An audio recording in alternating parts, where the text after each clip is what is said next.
Hello members of Kehewin.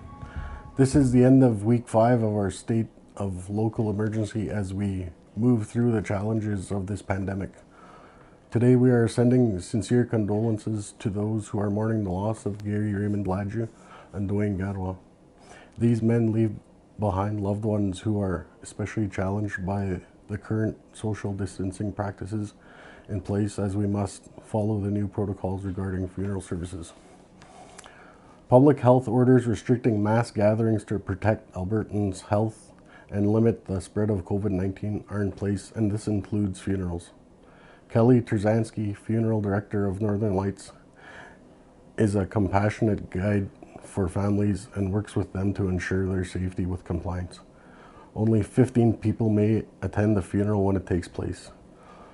For the burial service, however, please know that you may support the family by parking at the cemetery, but please do not leave your vehicle. It has been brought to our attention that on April 23rd, St. Paul has confirmed a case of COVID-19. Currently, Bonnyville has 0 active cases, Coal Lake has 3 cases, and Vermilion River County has 2 cases.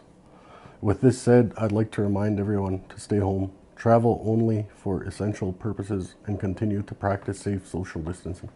Furthermore, Ogemaw Council has made the decision to implement new changes regarding the checkpoint stops. On April 21st, we have found that many individuals are traveling for non-essential purposes.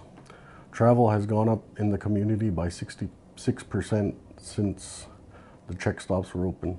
In an attempt to encourage less traffic and to maintain the safety of all residents in the nation, Ogemaw Council has decided to implement no entry for all individuals who do not reside in Kehewin and are no pre-authorized personnel. Unauthorized visitors will be asked to leave by motion of Chief and Council. With more on the checkpoints, here's Ken Dion. Let's say you're non-residents and you come onto the Kehewin Cree Nation. You come to the checkpoint on the Kehewin Cree Nation. If you're not a resident, we're going to be asking you to go back home. It's as simple as that. And as for our residents of Kehewin Cree Nation, we're really encouraging everybody to stay home, stay within the boundaries of Kehewin. I know that we have had some events that have just started, and we're just asking people to just cooperate. A part of the checkpoint changes include dropping off or picking up non-members at the gates at all times. This is to ensure the safety of our nation and to keep track of who is entering and leaving the Kehewin boundaries. Peacekeepers will be on site to help assist any situation where individuals are being non-compliant. It has been a challenge for the frontline workers through their tireless efforts. They have been mocked, accused, and verbally abused. Although emotions are high during this COVID-19 pandemic, remember that we are all family, and the families that care make the nation. Please treat our community members, our own frontline workers, with respect as they are fulfilling their duties to protect everyone in Kehewin. Now introducing someone who's been manning the front lines, here's Darilyn, Youngchief. I am Darilyn, Youngchief. I am a community member in Kehewin First Nations, and I work at the main gate for COVID Safety Watch. I am a mother of 2 young children, 7 and 4. My mother is also from here, Patricia Youngchief and Darrell Jackknife of Coal Lake. I am doing this because I genuinely care for my people, and I don't want the elderly to get sick. I don't want to lose my mom, and I'm sure a lot of us feel that way. So let's do this together, and please stay home. Thank you, Darilyn. We appreciate all your hard work you've been doing for the nation. Here to provide info on COVID-19 testing, here is our licensed practical nurse, Darrell Quinney. Good evening, everybody. My name is Darrell Quinney. I'm from Saddle Lake, Alberta, and I work here as a nurse in home care in Kehewin. I just recently was hired in March, and if this pandemic wasn't here, I would be out in the community meeting a lot of the elders and a lot of the people that need the care at home to keep them out of the hospital.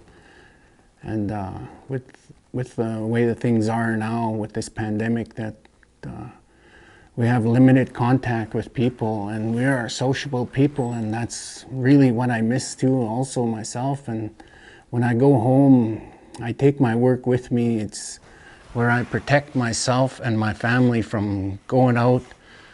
I'm the one that does the shopping, so I know what to do and what to wear, and the mask and the gloves are what protects me from contracting the COVID-19 virus. I was tested for the COVID-19 virus myself and went through the waiting period of the uncertainty of the test, but you know, the overwhelming outcome is the negative part of it, and that's what gives you the benefit.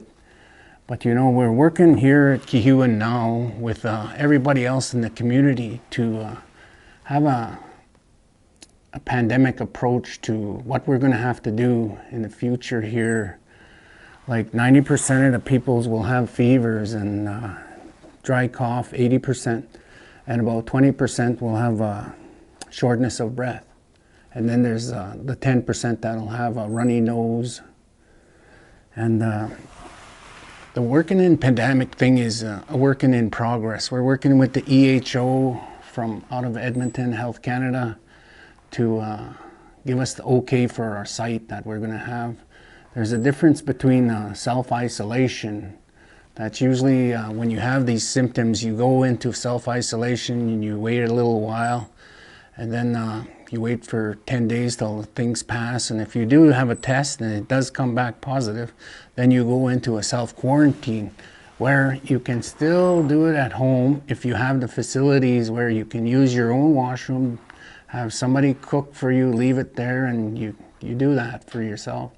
And your family could help you and assist you in that. And the other way is that if you want to leave your family, we'll have a place for you in a few days. And that's the work in progress where we'll have more for yourself, and we'll make it accommodating. And you know, we don't want to isolate anybody and give it a bad name. We might even change it something else, you know. But anyways, I know it's tough when you're taken away from your family at certain times, and we're really working on the hand washing part of it and educating. You know, I treat my family and I tell them what to do, but my wife helps me a lot too, and she tells me, and she's harder on me than I am on the kids, and that works. We work as a team, and to prevent. And you know, when we go out grocery shopping, you know, it seems like a pain when you bring your groceries back and then you have to wash down all your groceries and get them packed and put away and all that. But that's a necessary thing that we have to do now in order to keep ourselves safe. Good day, everybody. This is my protective equipment that I'll be wearing when I do testing on the community members here in Kehewin. The gloves and the gown, the face shield, and the N95 mask that'll be needed in protecting myself. And then I'll be changing this out and putting on new stuff and continuing on. And this is an expired one, sort of for testing for COVID-19. But the real ones that we have are shorter than this. And anyways, you open it up and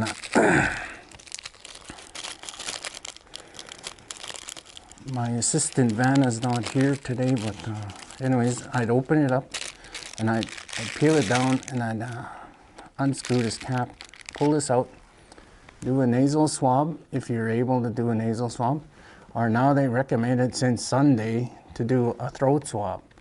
So that'd be into the back of the mouth and just do a swab and take it out, place it inside this test tube and break it off and let it drop into the bottom and then cap it up. And then we'd, for now what we're doing is shipping them off to St. Paul, and then from there they get transported to the site where they evaluate either a positive or negative test. And it usually takes 2 to 3 days, but now with the shorter time, it's just a little over 24 hours. And it really benefits the persons to know what's going on in our community here in Kehewin and benefits.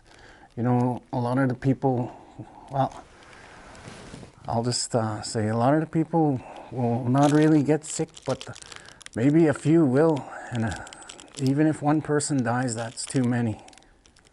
I really care for a lot of people. I care for the people in the communities that I've worked. I've worked in Beaver Lake, I've worked in Saddle Lake, and I've worked here before in 2007 and 2008. And I really got to know a lot of the people here, and a lot of them have left and gone on to the spirit world, because most of the time I was working with elders, So, but there's still a lot here, and there's a lot to offer, and they have a lot to offer our young people here. And it's good for them to educate, and I've been watching the videos here, and I've known some of the people that were doing their presentations and talking to the young people of this community. And that's very inspirational for me to learn. Even me, as an older person, I learn from the videos and listen to the elders talk and share. You know, it affects the heart. You know, you got to really do something good for our communities. And with that, I'd like to say have a great day, and see you soon sometime in the future. Hi, hi. In closing, I hope everyone has a safe weekend.